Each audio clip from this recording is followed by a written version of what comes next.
Никогда цена малины, тоже клубники и ежевики, пойдет сверху и пойдет снизу. Это диаграмма, которую я сделал, начинает в 2005 году до прошлого года. Цена Сербии за малины, это цена за производителя, за вас. Что можно видеть? Было 1 евро. За 3 года было 2,24. Потом 0,8. И цена идет на высоту и снизу, высоту и снизу. Почему здесь была самая дешевая цена? Был сильный дождь. В июне-июле сильный дождь, это плохое качество фруктов, и цена была самая дешевая. Но что случилось в 2022 году? Максимальная цена, историческая цена в Сербии. Почва должна быть рыхлая. Малина очень любит рыхлую почву. Если у вас воды, если ваша земля, ваша почва твердая, будет много проблем. Будет много проблем. И я каждый раз скажу моим покупателям, если у вас плохая почва, не покупайте саженцы. Это потому, что если будет плохая почва, будет много проблем. И из-за этого производителя будет тоже за меня. Подготовка почвы и посадка малины. Сначала, если вы сделаете ошибку, никогда не может быть хорошее. Никогда. Сначала выбор участки и потом, если сделаете ошибку с подготовкой земли, почвы, будет сильная проблема. Никогда невозможно сделать хорошую продукцию от малины. Сначала сделайте выспашку почвы на глубине 60-70 см, если на ровне. Если на склоне, вам то это не нужно. Почему сделаем это? Потому что, когда есть у вас сильные дожди проходят на глубину 60-70 см, и мы уже сделали дренаж, это очень важно. Потом сделаем вспашку. Сделаем вспашку. Максимальная глубина 30 см. Вам не нужно 40 см, 50 см. Только 30 см, потому что малина только развивается корневая система на глубину до 30 см. Потом саженцы, потом почва, потом технология. Все. На первом месте хороший хозяин. Нужно подумать, где у вас будет за будущее. Что это значит? Если вы начинаете производство, многие покупатели приедут меня: Зоран, я хочу 100 гектаров, 10 гектаров, 15, 20 гектаров. Подождите. Начинаем 1 гектар, 2 гектара, 3-4 гектара. Это много, если у вас нет опыта. Начинайте чуть-чуть. Шаг по шаг. За меня есть хорошее, что сначала я могу продать за 100 гектаров саженцы. Это отлично за меня. Но за будущее за меня будет плохое. Потому что если у вас нет опыта и будет плохая продукция, 99% производителей будут сказать, это плохие саженцы. Новые побеги начинают из почвы, когда 15-20 см, это самое лучшее время за контроль клеща. Если у вас клеща появится, когда есть уборка, это, как сказать, это касно, это поздно. Это паутини, тетраникус утекает, будет много, и в следующих годах будет много, но сначала растения делайте с пестицидами, повреждения листья малины, очень будет много. Я увидел много проблем у некоторых производителей. Повреждения, я уже сказал, в теплицах будет много клещей и повреждения. И когда есть засуха, сильная засуха, будет много клеща. Это повреждение на листьях на сортах виламет. i eriofidi klešč, Phylloxoptes gracilis, сделает проблема на листьях, особенно на молодых листьях. И здесь была очень сильная, как сказать, популяция, очень много было клещей, и они сделали проблема тоже на фрукты. Маленькие зерновые фрукты, они сделали много проблем на этой плантации. Это Phylloxoptes gracilis, невозможно увидеть глазам, нужен микроскоп. Это объяснение, и в будущем сделать много проблем. И если вы увидите плоды такие, это не ожоги. Если будете увидеть такие, это проблема, это тоже специфическое известно ежевики. В США они называют red berry. Это клещ, который идет только на фрукты и маленькие бутонах. Только.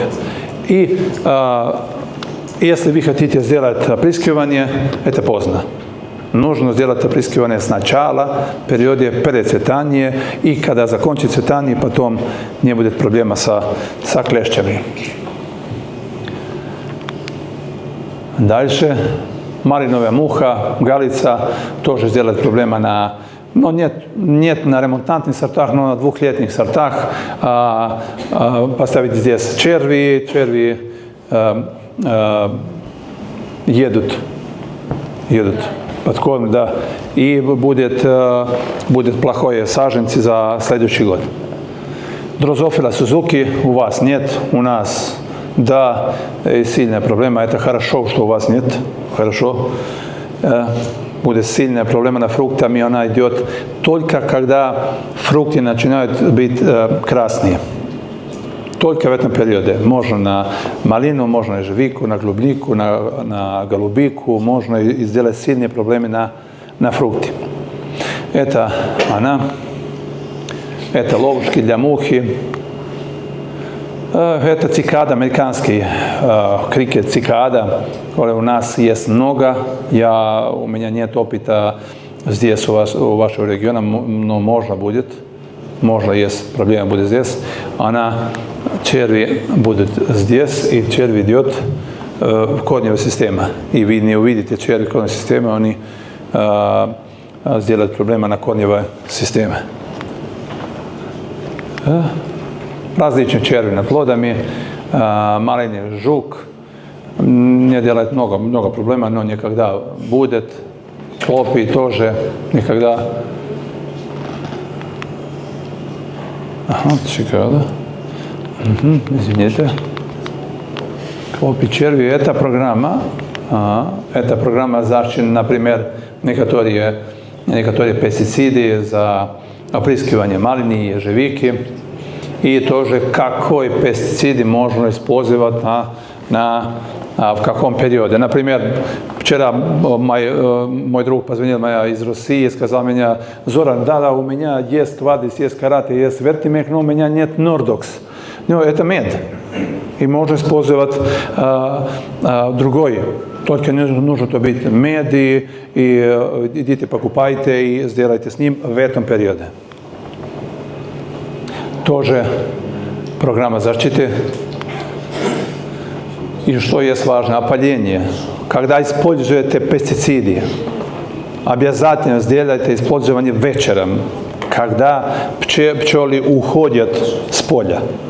Если используете инсектициды в период цветания, это плохо. Никогда не используйте инсектициды в периоде цветания. Никогда. Только если у вас органический, который не убивает пчелы. Это очень важно. Если не будет пчелы, будут маленькие фрукты, будет плохое опыление, будет зерновье, будет плохой урожай. Это проблема, когда не будет пчелы, будут маленькие зерновые плоды. И основные причины зерничевости плодов. Многие производители, например, у нас в Сербии, имеют зерновые плоды, и они каждый раз спрашивают, что случилось с нашей малиной. Каждый год больше и больше будет зерновых плодов. Плохое опыление, может быть зерновый вирус. 50% урожая производители не убрали. 50%. Почему? Потому что было много ботритиса, много грибов. И oni не убирали с плантации, они стали на ветках. Но когда они закончили вегетацию, они попадали на землю. И это около 1 метр. Около 1 метр. Один плод maline,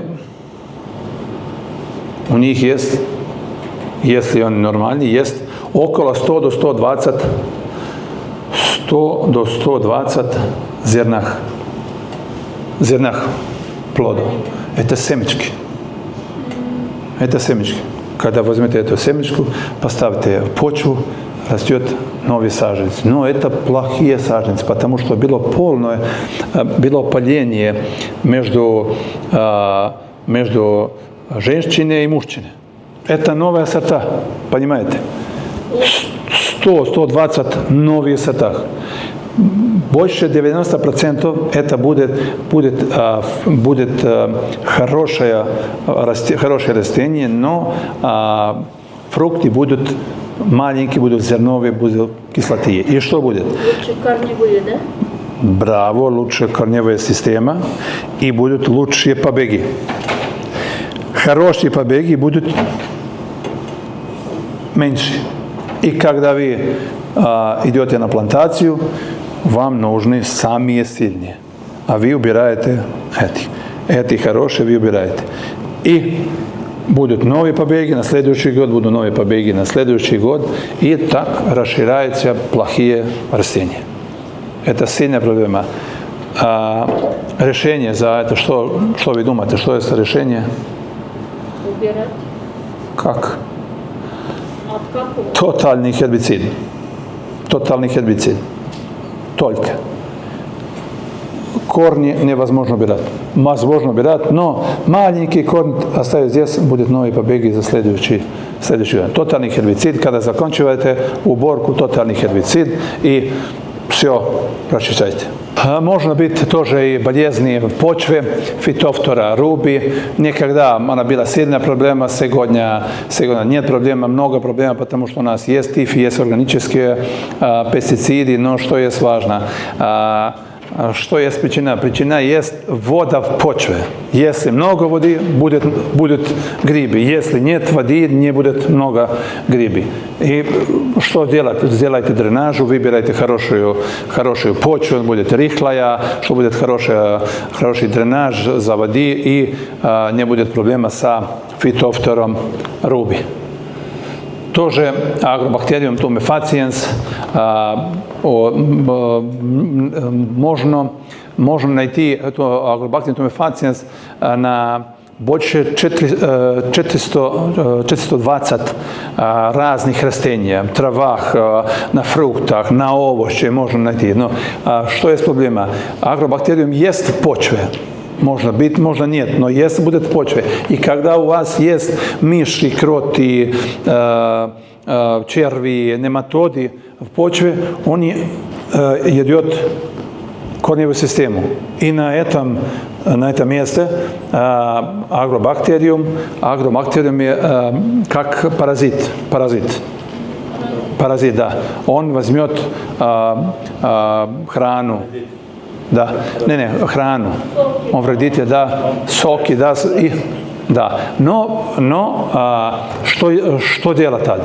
Делайте анализ почвы, можно быть, почва есть, pH нет хороший, можно будет много воды, можно будет черви, можно будет тяжелая почва. И когда сделаете срезание, срезайте на глубину.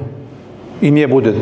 И давайте удобрения, давайте подкормку. И тоже можно использовать и биологические пестициды, как бациллус и триходерма. И они помогут растению, что будет растет. Это может быть проблема в червами.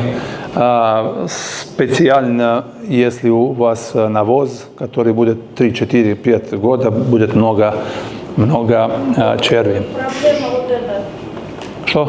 Вот эта проблема, вот это черви. Да, черви делают много проблем. Как вы делаете это? Вообще Инсектицид. Я уже объяснил сначала, когда сделаете подготовку почвы за посадку, сделайте инсектицид. Но наша рекомендация есть, сделайте инсектициды каждом году на весну. Если у вас система полива, Нурел можно использовать 2 до 3 литра на гектар с водой, и все насекомые будут убиваться. Да. Критические ситуации, как им управлять? Чтобы помочь растениям в стрессовой ситуации, нужно присутствовать на растении, нужно быть на плантации, когда есть стресс. Мы уже сказали, когда у вас будет град, лед, давайте, помогите растениям, это очень, очень важно. Не ждите 5, 7, 10 дней, сразу сделайте. Производственный дневник, это тоже очень важно. Каждый день обязательно вести дневник выполненных работ. Что вы работали на поле, запишите. Это бумага, можно на телефоне, запишите, что вы сделали. И вы узнаете за 15 дней. В следующем году, когда вам нужна информация, что вы сделали, вы можно прочитайте, что вы сделали. Это очень важно. И климатические условия, дневная, ночная температура, влажность воздуха, все можно записать. Если у вас был град, запишите. Был град, только часов я обработал с тем, и за следующий раз у вас будет опыт, если было хорошо или плохо. И сбор плодов, общее количество, и на одного работника, сколько убирали. Я спрашиваю много производителей в России, например, здесь, сколько убрали, никто не знает. Давайте, нужно сделать калькуляцию. И постоянный мониторинг климатических условий, можно быть метеорологические станции, но если у вас государственные, можно пратить, но сейчас есть очень легко увидеть прогноз погоды на телефоне, на мобильном. Но главное, чтобы у вас был специалист в этой области. Можно это будем я, можно будет ваш специалист, как вы специалисты будете. И нужно учиться. Каждый раз нужно учиться. Я знаю, но веруйте мне. Да, поверьте мне, я не знаю все. Я каждый день учиться с вами, учиться на поле, учиться на институтах, на университетах, учиться на мои партнеры в всем мире. Каждый раз мне нужно учиться. Сбор малины, ежевики, сбор урожая вручную или помощью машины, ручной сбор малины, это фотография из Сербии, ручной сбор тоже из Сербии, это сорта Виламет. Это тележка для сбора малины. Но только несколько производителей сделают так или так. Уборка ежевики. Это ежевика за русский рынок, доставка. Малину собирать пластиковые ящики размер 30 см с 50 см и 4 с 5 см. Но если делаете заморозки за свежий рынок, максимум, когда я скажу свежий рынок, я думаю за супермаркетах, нет за сделать варенье. Максимально 2 килограмма. Максимально 2 килограмма. Почему? Потому если будет 3-4 ряда, будет проблема с первым рядом давить первый ряд. И будет второй класс. Ежевику то тоже. И это машинная уборка. Машинная уборка в Сербии, сербская компания, тоже сербская компания делает это сорта Виламет, который дает на 2-летних побегов фрукты. Это уборка малины, это уборка малины в Южной Америке. Это уборка, это ремонтантные сорты на шпалере. Ремонтантный сорта на шпалере. Это уборка. Ага. Когда наши производители делают уборку, они приедут в холодильник с ящиками, Utrом начинают уборку, весь день или только утром, все зависит, какое количество у них есть малины, сделают уборку, потом пойдет в холодильник, сделает мерение. Замеряют, сколько килограммов, и потом на охлаждение, 3 до 5 часов на охлаждение, плюс 6 градусов, и потом в туннелях на минус 30, вечером на минус 30, утром все будет заморожено, и потом сделает на хранение.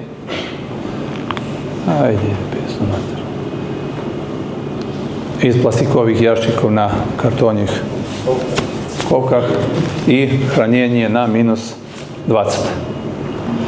Это селекция, калибровка фруктов, первый класс, второй класс. Это упаковка, может быть ручная, может быть автоматическая, на оборудование.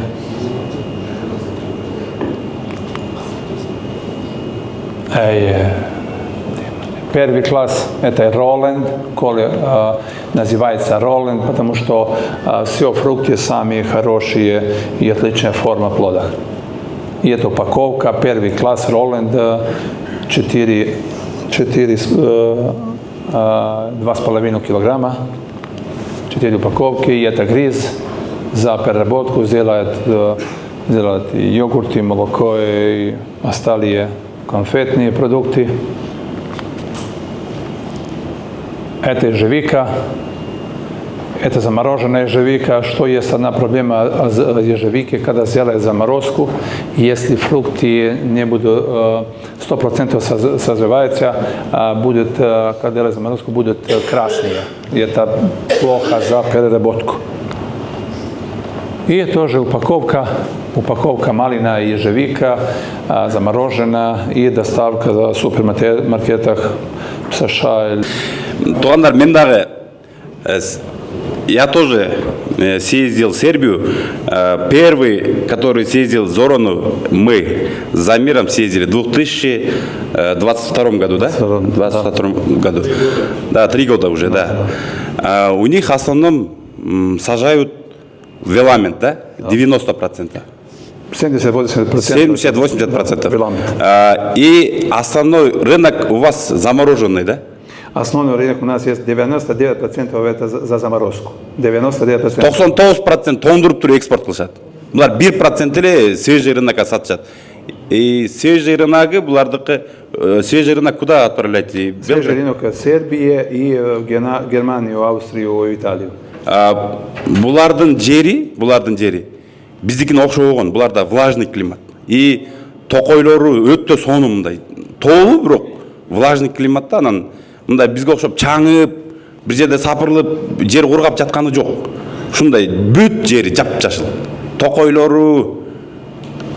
Но у нас есть около 100 тысяч тонн малины за год. Около 100 тысяч. Когда есть плохая погода, как было в прошлом году, была сильная жара, большие температуры были 42-43 градусов.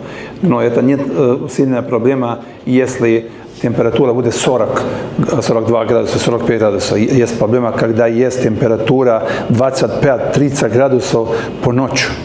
Это сильная проблема, и потому что в прошлом году была плохая погода, у нас было около 75-80 тысяч тонн, но было и 130-140 тысяч тонн, когда есть хорошая погода. Сколько холодильников есть у вас? Много. Много. У них два района есть, Арилия и Иваница. Там 400 шоковый холодильник есть. Маленькие, средние, большие. В каждом переулке у них холодильник стоит. Да. Замораживает. И фермеры прямо собирают и сдают на переработку. За самое лучшее производство двухлетних мальных.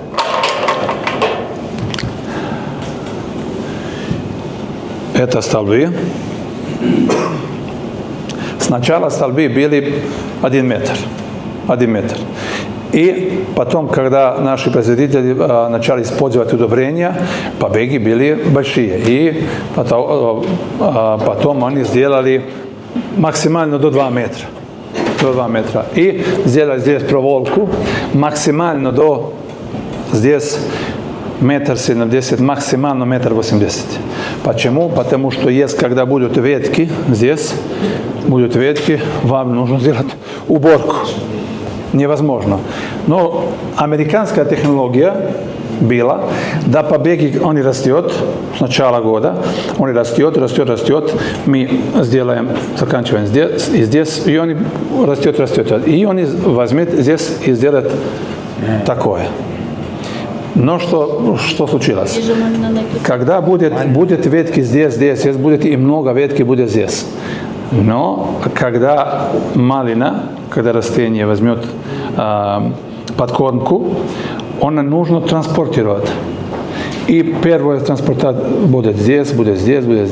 Все меньше. Да. И здесь будут очень маленькие фрукты. Но это была технология. Но после 10-15 лет, что случилось? Одна наша компания сказала, в этом году, сказали в мае месяце, в этом году будет самая плохая цена. Самая плохая цена. И один производитель сказал в конец мая, я скошиваю все. У него есть были эти побеги. И что он сделал? Он все скашивал. Все. И на следующий год он приехал на эту плантацию, и было побегов, но немного побегов. Когда первая технология, когда было очень много побегов, много побегов. Но когда в следующем году было несколько побегов на погоне метр, это было 5-6 побегов. И когда они росли, он сделал заканчивать здесь и здесь. Только покажу вам разницу. Это новый побег. И он тоже был много длинный. Понимаете? Да. И он сказал, но это много. И он возвел секач и сделал здесь обрезку. И осталось этот побег. И на весну, когда начало растет, сильные ветки были, плоды очень крупные, и самое хорошее качество фруктов такие. Мы чеканку делаем, Да. поэтому. И что случилось? Всю подкормку, которую малина можно возьмет из почвы, она сделала здесь фрукты. Меньше фрукты, но большие фрукты. Это легче убирает, это сильный урожай. И когда он сделал уборку, первую, вторую, третью уборку, и шел в эту компанию за заморозку, он передал эти плоды, и он сказал, как у тебя так сильные плоды. И один эксперт приехал ему и спрашивал, что ты делал в прошлом году, как сделал, что сделал, точно записать. И этот эксперт на следующий год сделал опыт на 3-4 локации, и он сказал, это самая хорошая технология после 2-3 года, и все производители начали эту технологию. Мен бектен бирге суроо бар. Баке анда бекеге суроо бербейле кандай кезде. Иә, мен Жеке сөйлөшпөйсүз. Например, у нас лично я маленький каждый год как сено скашу. Ремонтантный сорт. Да, ремонтный сорт. Он урожай дает. А у вас этот не косит, да? Нет, это 2-летние побеги. Только верхний побег от косит. Когда мы делаем посадку, в первом году делаем посадку саженцы. И он растет в первом году. В первом году он растет. До осени. Нет фрукты. На следующем году весну начинают боковые ветки. И урожай будет с половины июня до конца июля. Сколько тонн выращиваемой ягодной культуры, какой процент из них выращивается органическим способом, то есть без применения химических пестицидов, и насколько дороже культура, которая была выращена только органическим путем. То есть первый вопрос — это объем, сколько процентов составляет ягоды, которые были выращены органическим путем. Второй вопрос — их стоимость, насколько их выше продают. Например, в Сербии 1-2% это органическая продукция. Это очень мало. Почему? Потому что цена никогда будет одинакова. Цена никогда будет одинакова. Почему? Потому что нет спроса с рынка. Понимаешь? Нет спроса с рынка. И цена уходит снизу. Но если хороший спрос на рынку, цена идет вверх. Это очень важно понимать. Моего мнения. Наш питомник был 7 лет в системе органической продукции саженцев. Единственный питомник в Сербии. Единственный. Но у нас не было никаких, предностей. Преимущества. Никакие преимущества у нас было. Цена саженцев была одинакова, все одинаково, это было проблема. Я сказал, нет, я закончил это органическое производство. И мое мнение, за будущее продукцию ягоды можно, да, можно, нет. Я никогда не будем производить органические продукты, потому что в всем мире сейчас, да, органические, но что есть сейчас важно, чтобы быть zero residue, ноль пестицидов в растениях, в плодах. Мы можем использовать многие пестициды, но когда убираем фрукты, если них нету фруктов, это самое важное. Если нет пестицидов, фрукты это самое важное. Что значит? Это значит zero residue это будущее. Да, и органическое, но органическое это много компликовано. Много сложно. Это много сложно. Я не рекомендую органическое производство. Но мы много используем органические удобрения и органические пестициды. Только 30%. У меня такой вопрос к вам. Вот мы в прошлом году столкнулись с такой проблемой. У нас появились жуки очень ярко-зеленого цвета, и они именно едят, то есть она уже ест созревшую малину красную. Как с ними можно бороться? Спасибо. Сильная проблема. Это сильная проблема. Мы используем органические препараты. Это бауверия, пассиана, это бактерия и тоже метархизиум. Но я не знаю, если у вас здесь очень тяжелая убийца. Да, я знаю. Но что есть важно?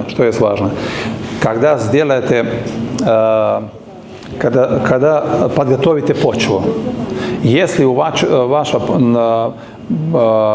ваша почва не обрабатывана 5-10 лет назад, обязательно будет майский жук в почве. Обязательно. Но это очень важно, когда мы даем рекомендацию, как использовать гербицид. Сначала, когда подготовите почву, сделайте вспашку, и потом дайте удобрение, но удобрение будет, это очень важно понимать, это будет в рекомендации, которую мы сделаем за вас. Это один ряд малины, второй ряд будет. Будет посадка здесь и здесь. Например, это 1 метр, и это 1 метр. Здесь будет навоз, будет удобрение. Здесь. Но инсектицид. По всей плантации. Почему? Нам нужно убить все черви в земле. Все. Если у вас последних 5, 6, 7, 10 лет не была обработка почвы, это будет жука. Тоже, если старая плантация, потому что замайского жука есть цикл 3 года. В земле будет первый черви, потом будет ровац. Как он его ровац. Будет как червь, потом будет развиваться как насекомые на втором году, и на третьем году вся летячая форма, которая едет фрукты. И потому я сказал, каждый год, в первом году, когда делали посадку, инсектицид на всех полях. Когда в следующем году сделаете, можно тоже, если на весну давайте удобрения, можно навоз, миксуете, делаете фрезеровку, тоже используйте инсектицид. Или через трубку за полив. Нурел это хлорпирифос плюс ципометрин, 2 до 3 литра на гектар. И это зависит, какая влажность почвы, нужно через полив давать, и он убиться все. Көп иштеп атабыз. Силерге ошо шарттарды түзүү боюнча дагы бир жолу айтып кетейин, биз коммерциялык иштерге аралашпайбыз. Көчөт ташыгандар алар башка, биз ташыбайбыз да. Бирок биз силердин ошол мындай ортодо эме болуп берели деп атабыз, мындай медиатор. Булар мындай кичине беспредел тигиндейлер болуп кетпеш үчүн былтыр, например, ошондой болуп кетти, бирок бул жылдан баштап биз мындай катуураак карап, кичине бир иретке алып келели деп атабыз да. Мурун мисалы үчүн бир чоң маселелер болгон, тиги баалар жагынан аябай кымбат болчу. Былтыр мисалы үчүн арзаныраак болду, бирок сапат жагынан көйгөйлөр болуп калган. Эми болсо биз ошо сапат жагына дагы көңүл бурайлы деп атабыз. Ошол жагын буюрса жөнгө салып, мына азыр департамент экспертиза сельхозрастений деген бар, ошолор менен сөйлөшүп атабыз. Анан департамент карантина деген менен ошолор менен чогуу азыр биргеликте бир механизмдерди киргизип чыгалы деп атабыз да. Силерде кийин ушундай көп көйгөйлөр болбосун деп. Бул бара-бара мындай өзү түзөлөт да. Ошо, Венера эже, сизге сөз. Чоң рахмат.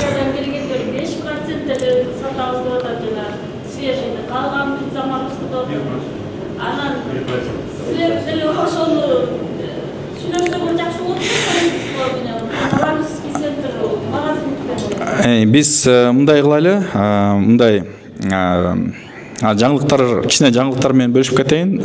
Март айында бизге дүйнө жүзү боюнча эң алдыңкы көчөткана бар.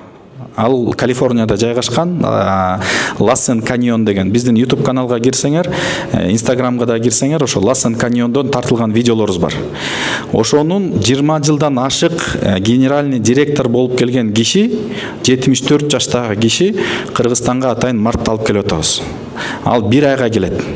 1 айдын ичинде биз Баткенден баштап, Баткендин лелегинен көлдүн ак суусуна чейин кыдырабыз Кыргызстанда.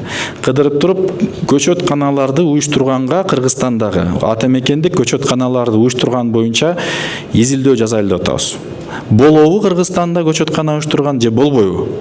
Эгерде шарт мүмкүнчүлүк берсе, анда биз ассоциация катары ошо ишкерлерибиз үчүн шартты түзгөнгө, бирок туура технология менен, ошол Калифорниянын технологиялары менен эң алдыңкы. Эми мындай да, ким чемпион, ошондон үйрөнөлү деп атабыз. Например, футболду өнүктүрөлү десек, билбейм, клубтардан суранабыз да, туурабы, ким Барселона болобу, Реал Мадрид болобу, там Манчестер Сити болобу, ошолордун тренерлерин Кыргызстанга алып келгенде эле болуп атабыз да. Азыр бул эң күчтүү адистер буюрса мартта келет. Анан апрель айында биздин школа агрономов деген долбоор бар, агромектебиз. Билесиңер болуш керек. Биякта ошол кээ бир окуучуларыбыз бар. Ошолор үчүн атайын 50 кишиге биз күчтүү агрономдорду алып келип атабыз. Алар дагы апрелдин 4-нөн 15-ине чейин Кыргызстанга келме болду. Ал кимдер? Олег Догович деген мурун онлайн бизге чыгып жүргөн агромектебизде. Ал офлайн келме болду. Биз уже билетти сатып алдык. Анан Глен деген килтейген жана 250 гектар биздин Инстаграмда да карасаңар 250 гектар болгон килтейген клубниканын иштеткен ферма. Бир жылда 50 миллион доллар коротот ошол кишичи, ишканасыначы 50 миллион доллар. Жылда 20 миллиондон 50 миллион долларга чейин таза кирешет табат да. Ошол ферманын ээси Глен деген киши японец. Кыргызстанга 4-15 апрелдерде келет. Анан биздин ассоциация тарабынан колдоо көрсөтүлүп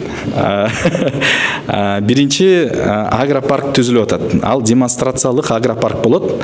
Ал жака бирок доступ только биз жана агро мектептин окуучуларына жазып атабыз. Тилекке каршы баарын ачып бере албайбыз, анткени ал мындай проходной двор болбош керек. Аякта фитосанитардык жана көзөмөл күчтүү болот. Аяка Кыргызстандын эң жана биз UC Davis деген университет, Калифорния Davis деген бар. Ошол тараптан биз келишим койгонбуз, көргөнсүңөр болуш керек, Ошол келишимдин негизинде Кыргызстанга СНГ мамлекеттерден биринчи болуп 2019-жылкы селекциядагы эң алдыңкы көчөттөр келип ошол жака отургузулат. Ал көчөттөрдүн, например, Альбион менен айырмасы эмне? Алардын орточо потенциалы Альбиондон 3 эсе чоң. То есть 3 эсе көбүрөөк түшүм бере турган. Ооруларга жана фитофтороз, фузариозторго туруктуулугу бар. Кээ бирлеринде күчтүү, оорубайт, жакшы. Бирок биз аны коргойбуз. Ал мындай эчке башка жактарга чыгып кетпеш керек, анткени биз кол койдук, биз милдеттеме алдык. Эгерде бир көчөт чыгып кетсе, Кыргызстанга доступ жаап салат. Айтат, силер укуктарды коргоо эткенсиңер, интеллектуалдык укуктарды коргоо эткенсиңер деп, ошол үчүн биз аякты аябай катуу мындай режимный объект болуп карайбыз. Бирок ошол жакта биздин агро мектептин окуучулары гана кирип, үйрөнүп, анан жана Глен Алектер келгенде ушул агропаркты негиздейбиз чогуу.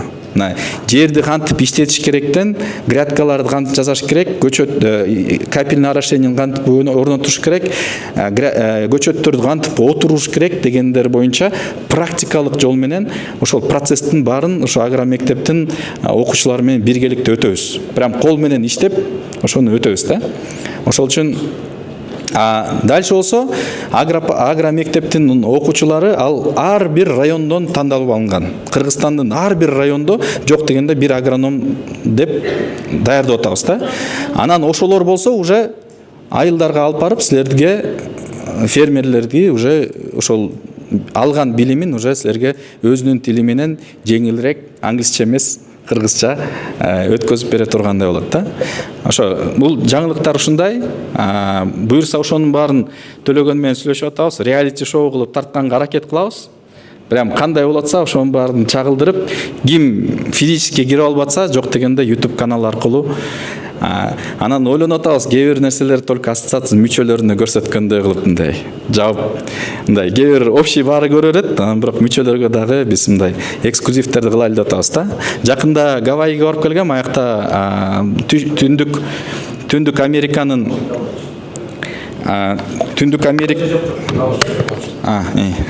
Түндүк Американын клубника ассоциациясы бар экен, жана Канада, США-нын. Ошолордун конференциясына катышып келгем, анан ошол жакта конференция болгон бүт материалдарды бул видеокамерага тартып келдим да. Анан алардын акыркы илимий ачылыштарын баарын презентация кылышты. Алар эч жакка мындай дүйнөдө еще жок. Анан англис тилден кыргызчага отуруп, буюрса ошол кээ бир нерселер ачык YouTube каналга чыгат, кээ бирлери жабык YouTube каналыбызга чыгат да. Ошол үчүн ким ассоциация мүчө болуп кире элек болсо, бизге заявление жазгыла. Бизде порядок өзгөрүлдү. Биз баарын кабыл ала бербейбиз. Биринчи изилдейбиз, көрөбүз. Эгерде баалуулуктар боюнча биз бирге мындай жакын болсок, анда ассоциацияга мүчө болуп кабыл алабыз.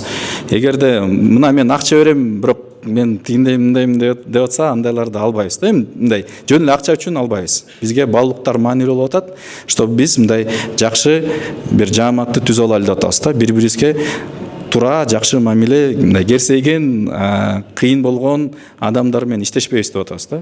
Мындай претензиялар менен жашаган адамдар менен иштешпей, мындай ыраазы болгон, шүгүр деген адамдар менен иштешели деп чечим чыгардык да. Ошо биз бара азыр ойлонуп атабыз, ассоциациянын ичинен дагы мындай уюткуу да түзүп коелу деп атабыз. Ассоциация жалпы мүчөлөр болот. Мисалы үчүн жүздөгөн мүчөлөр болсо, ичинен кээ бирлер уюткууга мен киргенге кызыгым бар дейт. Ал уюткуу деген бул кооператив сыяктуу болот да. Алар айтат, мына мен ассоциациянын дагы бул эрежелерин баарын сыйлайм.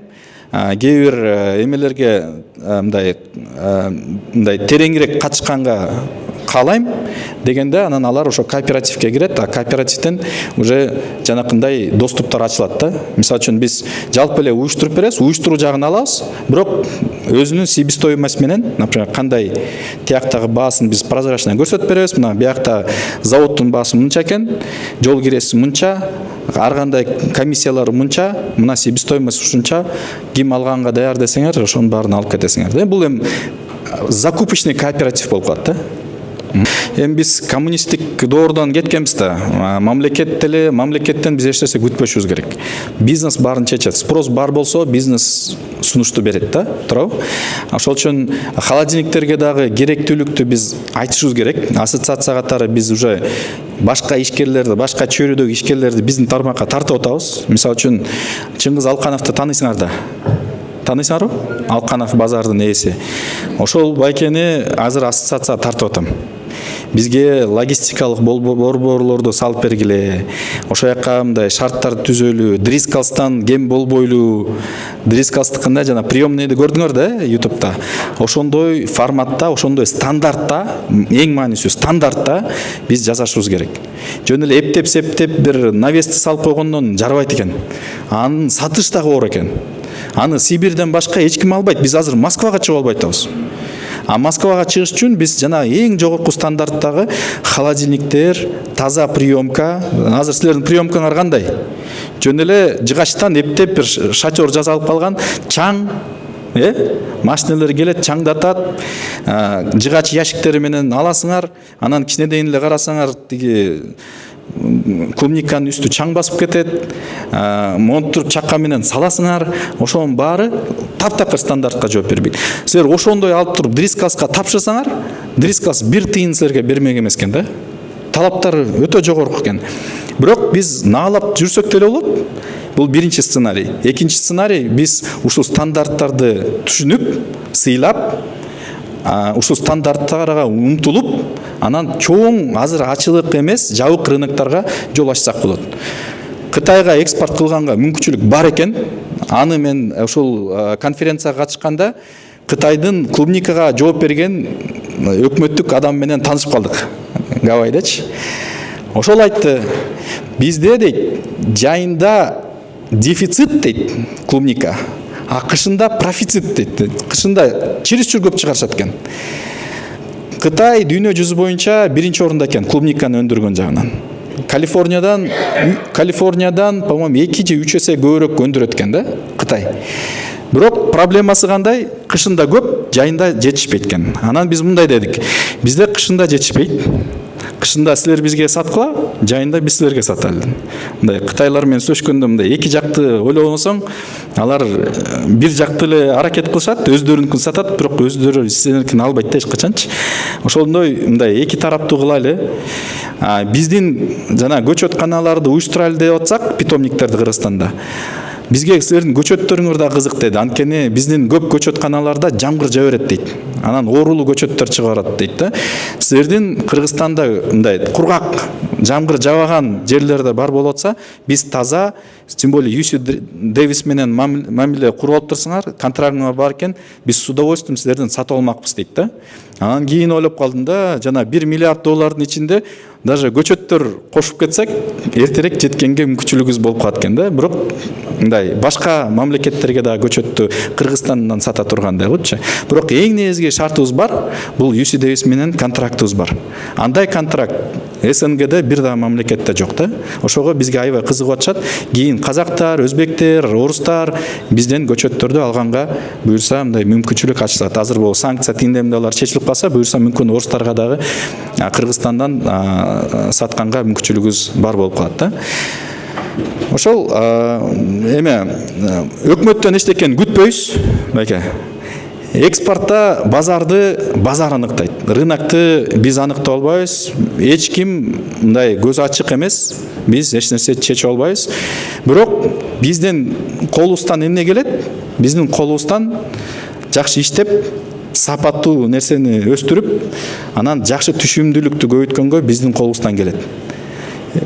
Кудайдын мындай колдоосу менен да, бирок биз аракет бизден, берекет Кудайдан дегендей. Давайте мындай специализацияны үйрөнөлү. Дыйкан дыйканчылыгын жазасын, көчөтканалар көчөтканасын жазасын, поставщиктер поставщийлигин жазасын, экспортерлор экспорттерлугун жазасын, переработчиктер переработкасын жазасын. Азыр көп переработчик заводдор ыйлашат, сырье жок деп. Азыр силер андай переработка заводду ачсаңар дагы, силер дагы кыйналасыңар. Потому что завод переработчиктин максаты силерден арзан алыш керек дыйкандан. Жана клубника 120-150 сомдон сатылып атканда алар 50 сомдон приемка деп коет. Тети экинчи сортту депчи. Алардын максаты арзан алыш керек. Силер деле аны ачсаңар деле ошондой арзан кыласыңар. Анткени силердин кызыкчылыгыңар ушундай болот да. Анткени кийин болсо силер аны иштетип, кайра иштетип, уже чоң дети торговый сеттерде башка Турциядан, Египеттен чыгарып аткан өндүрүштүүчүлөр менен конкуренциядан утушуңар керек. Эгерде силер 150 сомдон сатып алсаңар, силер алар менен конкуренцияны утпайсыңар. Анткени Египтен алар 30 сомдон, может быть, 30 сом, 40 сомдон алып, кайра чыгарып, аябай арзан варенье чыгарып коет да, напримерчи. Бирок эгерде бул эми таптакыр башка бизнес беке.